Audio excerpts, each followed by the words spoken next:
গঙ্গাজল ঘাটেতে বালি বোঝাই ট্রাক্টরের ধাক্কায় মৃত মহিলা। পুলিশকে ঘিরে বিক্ষোভ এলাকায়। বাঁকুড়ার গঙ্গাজল ঘাটি থানার রামহরিপুর এলাকায় বালি বোঝাই ট্রাক্টরের ধাক্কায় এক মহিলার মৃত্যুকে কেন্দ্র করে ব্যাপক উত্তেজনা ছড়ালো এলাকায়।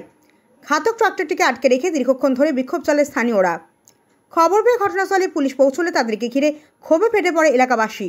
স্থানীয় সূত্রে জানা গিয়েছে, প্রতিদিন শালী নদী থেকে অবৈধভাবে বালি খনন করে তা ট্রাক্টরে তুলে অন্যত্র পাচার করে। সেই ট্রাক্টরগুলি স্থানীয় রামহরিপুর এলাকার উপর দিয়ে বেপরোয়া গতিতে যাতায়াত করে।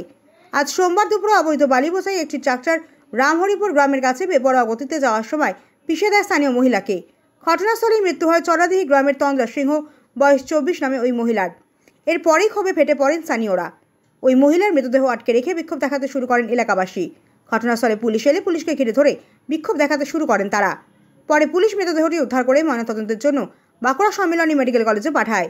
যদিও ঘাতক ট্রাক্টরটিকে আটকে রেখে বিক্ষোভ দেখাতে থাকেন স্থানীয় বাসিন্দারা। অবিলম্বে অবৈধ বালি পাচার বন্ধ করতে হবে এবং বেপরোয়াভাবে এলাকা দিয়ে ট্রাক্টর চলাচল বন্ধ না হলে আগামী দিনে আরও বৃহত্তর আন্দোলনের হুঁশিয়ারি দিয়েছেন স্থানীয় বাসিন্দারা।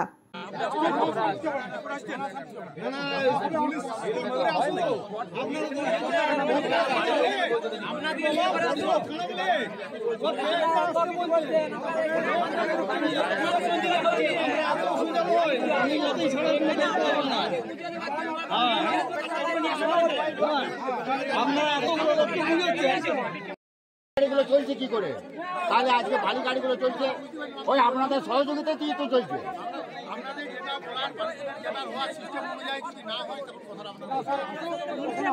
আজকে একটা গরুর গাড়ি গেলে হাতটা বাড়িয়ে দিচ্ছেন, টাকা চাই। বালির গাড়ি পেরিয়ে যাচ্ছে, টাকা চাই। হ্যাঁ, বেশি কায়দা মারতে এসছেন এইখানটায় আজকে 4টা ভ্যান নিয়ে।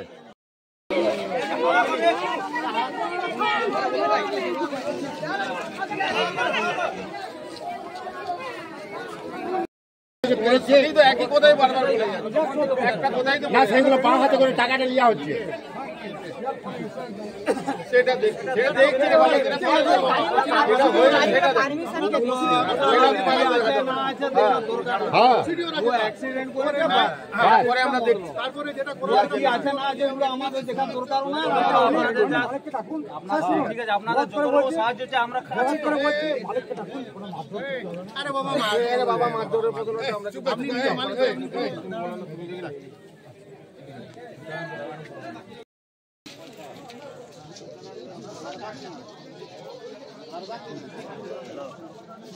আমি বাড়ি থেকে যখন আসি আমাকে ফোন করে আমার ভাগ্নি, বড় ভাগ্নি, যে মামা তুমি যাও, তো আমি মাসিকে আর দেখতে পাবে না। আমরা তখন হঠাৎ ডিউটি ছেড়ে পরে আমরা এখানে এসে দেখি যে আমার দিদি এখানে পড়ে আছে। এখনো পর্যন্ত মালিকের কোনো খোঁজ খবর নাই। যতক্ষণ না রাস্তায় মেটামেটি হচ্ছে এইখানে সবাই পাবলিক বসে থাকবে। আইন প্রশাসন সেটা দেখা যাবে। ওরা বলছে থানাতে আসতে, থানায় মিউচুয়াল করে আমরা করবো না, আমরা মিউচুয়াল করবো রোডের মাঝে।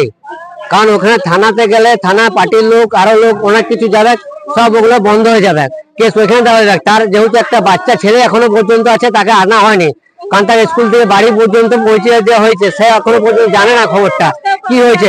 আজ তো সে মা হারা হয়ে গেল, আজ তার মা নাই। আজ যদি তার স্বাভাবিক অন্য কোনো একটা মানে কারোর অন্য কোনো পরিবারে হয়, সে কি অবস্থা হবে? সে একটা স্কুলে তাকে নিতে এসছে, সে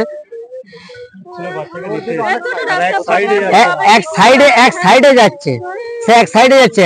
আসল মেন ব্যাপার, কোনো রোডে এখনো ট্রাফিক একটাও নাই, সিভিক পুলিশের কোনো একটা ডিউটি নাই। ঠিক আছে, প্রথম কোথায় বালি বন্ধ থাকতো, বালি রাস্তায় ড্রিঙ্ক করে চলানো হচ্ছে গাড়িকে।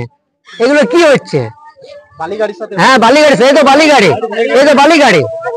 মদ এখন চলছে, মদ, যেটা আমরা বাংলা ভাষায় বলি। অনেকে ড্রিঙ্ক বলে, অনেকে মদ বলে, যেগুলো এইভাবে রাস্তায় চলছে। গাড়ির কাগজপত্র নাই, একটা মোটরসাইকেলকে ধরছে কাগজপত্র, তার এমার্জেন্সি, তখন পুলিশ প্রশাসন সব চেক করতে যাচ্ছে। একটা বালি যে 2 নম্বরে চলছে, সেটার কোনো ইয়া নাই। মালিক, আমরা তো সবাই কিছু বলতে যাই না, আমরা মালিককে আমরা সরাসরি মুখে দেখতে চাই, ব্যাস আমাদের এই বক্তব্য। হ্যাঁ, মালিক আসুন, দেখি কি বলা যাচ্ছে। মালিককে আমরা ইয়ে করবো, ওই বাচ্চা ছেলের আমরা মারামারি করবো না, আমরা কোনো কিছু করবো না, আসুক।